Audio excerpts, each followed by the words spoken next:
Hello students, today we will learn platelets. आतापर्यंत आपण RBC, erythrocytes, WBC, leukocytes, platelets, thrombocytes पर्यंत बघितलं. RBC मध्ये पूर्ण माहिती घेतली. डब्ल्यूबीसी चे 5 प्रकार आपण बघितले. ग्रॅन्युलोसाइट, प्रोग्रॅन्युलोसाइट. ग्रॅन्युलोसाइटचे 3 प्रकार बघितले: न्यूट्रोफिल, बेसोफिल, ऍसिडोफिल. अग्रॅन्युलोसाइटचे लिम्फोसाइट, मोनोसाइट प्रकार बघितले. प्रत्येकाची माहिती घेतली, फिगर्स काढल्या. आज आपण शिकवत आहोत प्लेटलेट्स. आपण ऐकून प्लेटलेट्स कमी झाल्या, डेंग्यू झाला समजा, प्लेटलेट्स कमी होतात, टेम्परेचर येतं आपल्याला, इम्युनिटी आपली एकदम डाऊन होते. आणि मग कमी प्लेटलेट्स असले की आपल्या शरीरामध्ये 2.5 लाख ते 4.5 lakh per cubic millimetre platelets पाहिजे. प्लेटलेट्स कशा आहेत? Platelets are the smallest component of the total blood. Blood मधले सगळ्यात बारीक एकक कोणते असतील? सगळ्यात बारीक मायन्यूट पार्टिकल, मायन्यूट सेल कोणते असतील? तर त्या प्लेटलेट्स किंवा थ्रोम्बोसाइट्स असतात. मोठमोठ्या सेलचे छोटे छोटे फ्रॅगमेंट्स पडतात, त्यांना आपण काय बोलतो? मेगा कॅरोसाइट्स म्हणतात. Platelets are totally rounded, non nucleated and biconvex. RBC जसं बाय कॉन्केव, तशा प्लेटलेट्स बाय कॉन्व्हेक्स लक्षात ठेवायचं. Platelets, life span of platelets is about 5 to 10 days. प्लेटलेट्सची लाईफ स्पॅन जी आहे ती 5 ते 10 दिवस आहे. आरबीसीची 120 दिवस आहे. डब्ल्यूबीसीची 3 ते 4 दिवस आहे. तर प्लेटलेट्स त्या 5 ते 10 दिवस जगतात, त्यानंतर त्या नष्ट होतात. बोन मॅरो मध्ये प्लेटलेट्स तयार होतात. फॉर्मेशन ऑफ प्लेटलेट्स और formation of thrombocyte is called thrombopoiesis. जर प्लेटलेट्सचं प्रमाण कमी झालं, decrease number of platelets causes thrombocytopenia. Increase number of platelets called thrombocytosis. आणि total number of platelets occurring in the blood or in the human body, that is about 2.5 to 4.5 lakhs per cubic millimeter of blood. ही प्लेटलेट्सची माहिती. And platelets help for the formation of clotting or coagulation of blood. That's why it stops the secretion of blood from your body. If you have some injury in your body, you are cut on your body and the bleeding starts, but the bleeding, after bleeding starts, it does not stop, you will die, because all blood will be removed from your body and you become dead. But when you have injury, when you are cut on your body, after the cutting the tissue that secretes the various types of factor which help for the clotting or coagulation, and that factors are forming the platelets. प्लेटलेट्सचा महिमा असा की platelets रक्तस्राव होताना 2 ते 8 मिनिटांमध्ये आपल्या शरीरावर clot तयार करते, खपली तयार करते, आणि म्हणून आपला रक्तस्राव थांबतो, ब्लिडिंग थांबते आणि आपला प्राण वाचतो.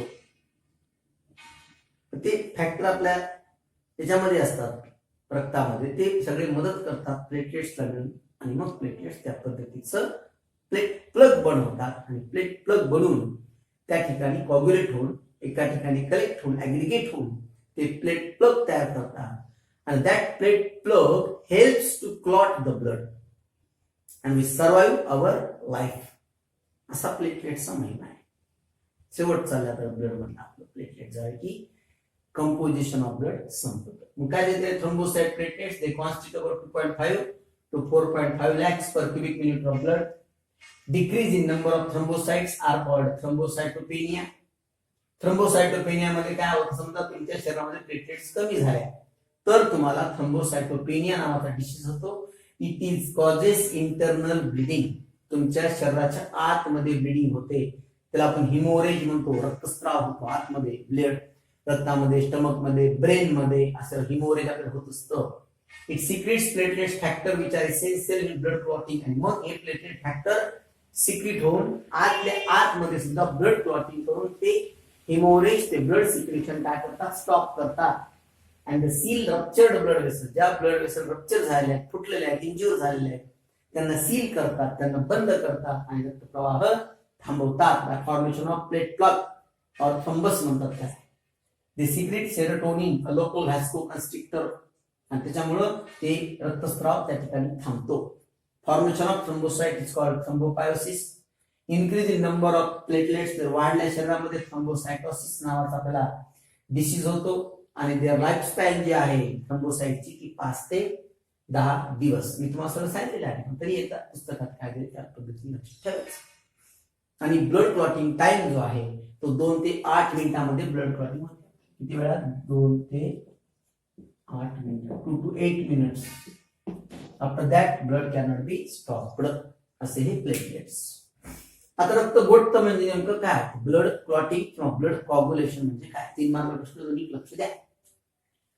Process of converting liquid blood into semi solid form. व्याख्या पाठ करा. Process of converting liquid blood into semi solid form is called blood clotting और कॉग्युलेशन ऑफ ब्लड. द्रव रूपामध्ये जे रक्त आहे त्याचं रूपांतर सेमी सॉलिड चिकट रक्तामध्ये होणे, त्या प्रक्रियेला आपण रक्त गोठणे किंवा ब्लड क्लॉटिंग किंवा कॉग्युलेशन ऑफ ब्लड असे म्हणतो. आता होतं कसं क्लॉटिंगला? सुरुवात कशी होते?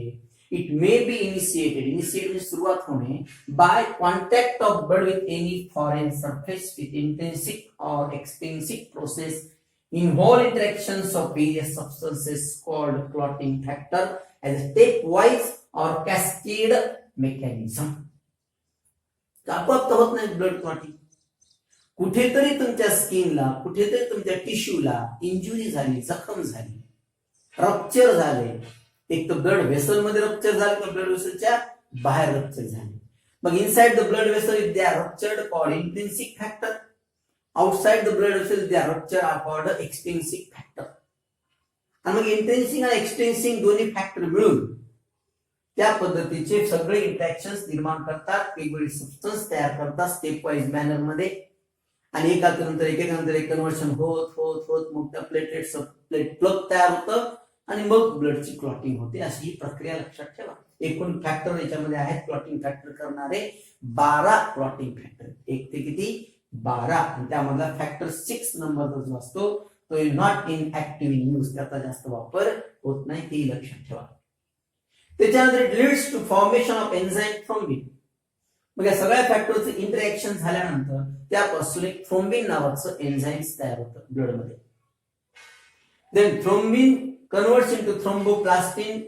Then thromboplastin helps in the formation of enzyme prothrombinase. मग प्रोथ्रोम्बिनेज नावाचं एन्झाईम तयार होतं. And this enzyme inactivates heparin. आणि हे एन्झाईम हिप्पॅरिनला इनॅक्टिव्हेट करतं जेणेकरून ते ब्लड सोल्युबल होतं. That's why soluble blood protein fibrinogen जे असतं सोल्युबल, त्याचं रूपांतर इनसोल्युबल फायब्रिन मध्ये होतं. विरघळणाऱ्या फायब्रिनचं रूपांतर न विरघळणाऱ्या फायब्रिन मध्ये होतं, कारण धागे करून त्यांना प्लेट प्लग बनवायचे असते. Fibrin forms mesh. मेश म्हणजे पूर्ण लगदा. in which platelets and other blood vessels, blood plasma, dead blood cells, RBC, WBC जे काही डेड मॅटर, डॅमेज मॅटर आहे ते सगळे एकत्रित येतात आणि सगळे मिळून प्लेटलेट सोबत त्याला मेश तयार करतात. आणि ते एकत्रित आले की त्याचं प्लेट प्लग तयार होते, ज्याला आपण खपली म्हणतो. आणि प्लेट प्लग झाली तयार की ती थांबते त्या इंजुरीवर आणि मग तिथे रक्तस्राव तुमचा काय होतो? थांबतो. ती खपली तयार झालेली आहे, ती प्लेट प्लग तयार झालेली आहे, म्हणजेच ते रक्त काय केलं? गोठल्या गेले. शरीराच्या बाहेर आलं की रक्त पूर्णतः गोठल्या जातं. ही अशी प्रक्रिया रक्त गोठण्याची लक्षात ठेवा. Platelets and other blood cells are trapped to form clot. म्हणजे मग सगळे क्लॉट तयार करतात. Blood clotting occurs. त्याचा फ्लो चार्ट दिलेला आहे. हा फ्लो चार्ट आपण जर व्यवस्थित लक्ष दिलं तर तुमच्या ब्लड क्लॉटिंग पूर्णपणे लक्षात येऊ शकते. आता याच्यामध्ये 2 फॅक्टर पाहिजे त्यांनी सांगितले. एक आहे एक्सटेन्सिंग पाथवे आणि दुसरा इंट्रेसिंग पाथवे. एक्सटेन्सिंग म्हणजे damage of tissue outside the blood vessel. Blood वेसलच्या बाहेरच्या बाजूला टिश्यू डॅमेज झालेले आहे. आणि इंट्रिन्सिक पाथवे म्हणजे damage in the blood vessel. आणि जे भाग डॅमेज झालेले ते ब्लड वेसलच्या आत आहे. आता damage of tissue outside the vessels and त्याचं रूपांतर टिश्यू थ्रोम्बोप्लास्टिन मध्ये केलं जातं आणि damage in the blood vessel मध्ये त्यांचं रूपांतर कॅस्केड ऑफ क्लॉटिंग फॅक्टर मध्ये तयार केलं जातं आणि त्यामध्ये एक इनऍक्टिव्ह फॅक्टर एक्स तयार होतो आणि इनऍक्टिव्ह फॅक्टर एक्स चं रूपांतर ऍक्टिव्हेटेड फॅक्टर एक्स मध्ये होतं.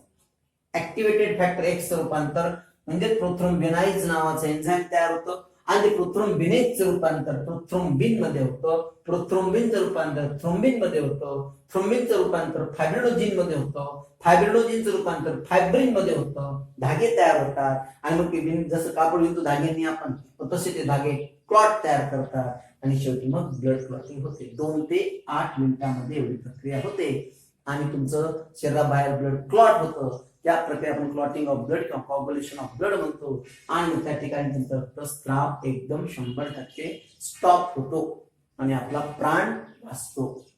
या ठिकाणी आज आपलं ब्लड आणि कंपोजिशन ऑफ ब्लड पूर्ण झालेलं आहे. ब्लडची पूर्ण माहिती आपण घेतली. ब्लड मध्ये असे 2 घटक, ब्लड प्लाझ्मा 55%, ब्लड कार्बोसस 45%. ब्लड प्लाझ्माची पूर्ण आपण माहिती घेतली. कोणते प्रोटीन, कोणते गॅसेस, काय आहे सगळ्या गोष्टी शिकलो आपण. ब्लड कार्बोसस मध्ये आपण आरबीसी, डब्ल्यूबीसी आणि आज प्लेटलेट्स पूर्ण केलं. हे सगळे पॉइंट पूर्णपणे व्यवस्थित लक्षात ठेवायचे. अजिबात घाई गडबड करायची नाही. फार सोपं आहे. प्लेटलेट्सची माहिती तर खूपच सोपी आहे. Platelets or they are known as थ्रोम्बोसाइटचा पहिला पॉइंट लिहायचा. पुन्हा they are round, non nucleated and convex असा एक पॉइंट लिहायचा. Their life span is 5 to 10 days हा एक पॉइंट लिहायचा. 5 ते 10 दिवस त्यांची लाईफ स्पॅन आहे. Formation of thrombocyte is called thrombopoiesis. सोपे सोपे पॉइंट लिहायचे. Formation of thrombocyte is called thrombopoiesis. त्याचा increase in number of thrombocyte, जर त्यांचा नंबर वाढला, जर त्यांचा नंबर वाढला तर थ्रोम्बोसाइटोसिस नावाचा डिसीज होतो. आणि decrease in number of platelets, thrombocytopenia, आपल्या शरीराच्या आतमध्ये इंटरनल ब्लिडिंग होते तर हिमोरेज म्हणतो आपण. आणि मग अशा वेळेस या प्लेटलेट्सची आपल्याला नितांत गरज असते. ज्या आत शरीराच्या मध्ये ब्लड व्हेसल रप्चर होऊन त्यातून रक्तस्राव होत आहे आणि ते रक्तस्राव ते जर गोठल्या नाही गेलं, तो स्राव कंटिन्यू राहिला तर सगळ्या शरीरभर रक्त पसरून विषारी होऊ शकतं. आणि म्हणून तिथे त्याला सील करणं गरजेचं आहे की ब्लड फुटलेली ब्लड व्हेसल रप्चर झाले ब्लड व्हेसल सील करणं गरजेचे आहे. तिथे सील करण्यासाठी ब्लड फॅक्टर सगळे जे कॉग्युलेट फॅक्टर्स आहेत ते सर्व एकत्रित येतात, प्लेट प्लग तयार करतात आणि त्या ठिकाणी प्लेट प्लग तयार करून थ्रोम्बस तयार करून मग त्या ठिकाणी ते त्या सिक्रेशन ऑफ ब्लड जे आहे किंवा जे रक्तस्राव आहे त्याला थांबवतात. असे थोडक्यात 4 गोष्टी पक्क्या प्लेटलेट्सच्या आधी लक्षात ठेवा. आरबीसी पासून प्लेटलेट्स पण बरोबर सगळं लक्षात ठेवायचं. प्रत्येकाचे 5-5 पॉईंट जरी सायमल्टेनियस लक्षात ठेवले तर राहू शकतो. 2.5 ते 4.5 लाख, किती 2.5 ते 4.5 लाख या पर क्युबिक मिलीमीटर ऑफ ब्लड असतं. आरबीसीचं किती प्रमाण असतं लक्षात ठेवायचं, डब्ल्यूबीसीचं प्रमाण किती असतं लक्षात ठेवायचं आणि प्लेटलेट्सचं प्रमाण किती असतं हे पण लक्षात ठेवायचं. अशी ही रचना आहे. या रचनेनुसार आपल्याला सगळं लक्षात ठेवतात. मग क्लॉटिंग कशी होते? मग क्लॉटिंग होताना पहिल्यांदा लक्षात ठेवायचे 2 फॅक्टर महत्वाचे क्लॉटिंग होताना. एक्सट्रिन्सिक फॅक्टर आणि इंट्रिन्सिक फॅक्टर. ब्लड व्हेसलच्या बाहेरचे जे ते एक्सट्रिन्सिक फॅक्टर, ब्लड व्हेसलच्या आतमध्ये असतात ते इंट्रिन्सिक फॅक्टर. मग ब्लड व्हेसलच्या बाहेरचे जे पाथवे फॅक्टर्स आहेत ते damage tissue outside the vessel करतात आणि इंट्रिन्सिक पाथवे डॅमेज टिश्यू ते इनसाइड द ब्लड व्हेसल करतात. आणि दोन्ही मधून इनऍक्टिव्ह फॅक्टर्स येतात. एकामध्ये एक्सटेन्सिंग मध्ये येतात थ्रोम्बोप्लास्टिन आणि इंट्रिन्सिक मध्ये येतात कॅस्केड ऑफ क्लॉटिंग फॅक्टर.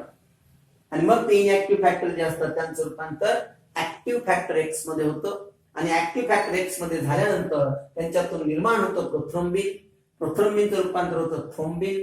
थ्रोम्बिनचं रूपांतर फायब्रिनोजिन. फायब्रिनोजिनचं रूपांतर होतं फायब्रिन आणि फायब्रिन नंतर ब्लडचं क्लॉट होतं आणि ब्लड क्लॉटिंग झाली की रक्तस्राव थांबतो आणि आपला जीव त्या ठिकाणी वाचतो. विनाकारण काही लागलं, खर्चटलं, काय झालं, रक्तस्राव होतो ना आपला. जर आपल्या रक्तामध्ये जर व्यवस्थित प्रमाण असेल व्हिटॅमिन के, व्हिटॅमिन डी चं आणि प्रोथ्रोम्बिन नावाचा घटक जो आहे क्लॉटिंगला मदत करतो, प्रोथ्रोम्बिन, फायब्रिनोजिन यांचं प्रमाण जर चांगलं असले तर बरोबर आपण किती लावूया काय होऊ द्या आपलं रक्त 100% त्या ठिकाणी कॉग्युलेट होतं, गोठतं, थांबतं. पण हे फॅक्टरची कमतरता असेल किंवा प्लेटलेट्सची कमतरता असेल तर मात्र ब्लिडिंग थांबू शकत नाही आणि मग त्याला दवाखान्यात नेऊन त्या पद्धतीचं प्रमाण घेऊन मग त्याचं क्लॉटिंग फॅक्टर करावं लागते. असे 1 ते 12 क्लॉटिंग फॅक्टर्स आहेत जे रक्त गोठ्याला मदत करतात आणि 5-7 प्रक्रिया होतात. आणि 5-6 प्रक्रिया झाल्यावर खऱ्या रक्त गोठतं. ह्या प्रक्रिया होण्यासाठी 2 ते 8 मिनिटाचा कालावधी आहे. ब्लड क्लॉटिंग और blood coagulation requires 2 to 8 minutes to complete their process. 2 ते 8 मिनिटं लागतात अशी योजना आहे. या ठिकाणी ब्लड संपल्या तर उद्या हार्टला सुरुवात होणार आहे. पुढचं पॉईंट वाचून घ्या आधीच. वाचनावर भर ठेवा. पुस्तकातली लाईन बोट ठेवून वाचत जा. प्रत्येक लाईन मधल्या प्रत्येक वर्डचा मिनिंग बघत जा काय आहे आणि त्या मिनिंग नुसार त्याचा अर्थ समजून घेऊन ती कॉन्सेप्ट क्लिअर करून ते पॉइंट क्लिअर करून त्यातले काही पॉइंट अंडरलाईन करून ते पॉइंट जर जशाला तसे पाठ केले, जशाला तसे पक्के लक्षात ठेवले, you have to complete this sentence and you must recite that point very well in your mind and it appears as it is in your CET, in your NEET or in your board exam. काही वेगळं येत नाही, याच्या बाहेर काही येत नसतं, पुस्तकाबाहेर काही येत नाही. टेक्स्ट बुक आपले 296 पान आहेत 12वीची. त्या 296 पानातली ओळ जर आपण वाचून काढली तर आपल्या सीईटीला ज्या सीईटी मुली देणार आहेत त्या सीईटीच्या मुलीमध्ये 80 MCQ हे 12वीचे येतात, 20 MCQ 11th क्लास मधले येतात. ते 80 MCQ पुस्तकाबाहेर येणारच नाही. आणि आपण ह्या पुस्तकाचं मुखगत अभ्यास केला तर आपल्याला 100% त्यामध्ये चांगलं यश मिळू शकतं. वाचन फार महत्वाचं आहे. या पिढीमध्ये वाचनाचं प्रमाण फार कमी झालेलं आहे. मोबाईलमध्ये पाहा वाटतं सगळं ऑनलाईन त्याच्यापेक्षा वाचन जे ओरिजिनल टेक्स्ट बुक आपण ज्याच्यातून टेक्स्ट बुक आपल्या बोर्डाने जे काढलेलं आहे ते जर आपण परफेक्ट वाचन केलं, हे शिकवत असताना नीट लक्ष दिलं, कॉन्सेप्ट क्लिअर करून घेतल्या आणि सारखं खूप वेळा घोकून जर बायोलॉजी पाठ केलं तर प्रत्येकाला बायोलॉजी मुखपाठ होऊ शकतो. फार कॉन्सेप्ट क्लिअर करायची गरज नाही. बायोलॉजी परफेक्ट पाठ करायचं, कशाला तसा MCQ येतो, चुकत नाही, बरोबर उत्तर येते. सीईटी मध्ये निगेटिव्ह वगैरे काही नाही. म्हणून तुम्ही बायोलॉजीमध्ये 100 पैकी 100 मार्क घेण्याची प्रॅक्टिस करू शकता.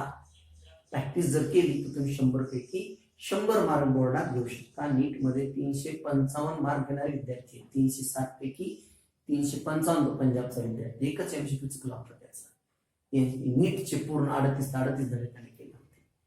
शेवटी प्रोव्हाइड सगळं होत असतं, फॅसिलिटी सगळ्या असतात, कशालाच काही आपले आई बाबा कमी करत नाही. पण आपण काय करतो याकडे लक्ष आपलं पाहिजे.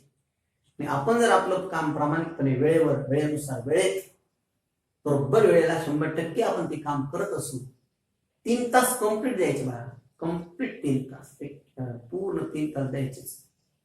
180 मिनिटं द्यावंच लागतं. एवढे वेळ दिला 100% you have to make your target complete in time. Time मध्ये टार्गेट कम्प्लीट होतं, वेळ भरपूर असतो, सगळं असतं, फक्त आपल्या मनाची तयारी नसते. मनाची तयारी केली की सगळं बायोलॉजी आपल्या जायचे. Okay, thank you.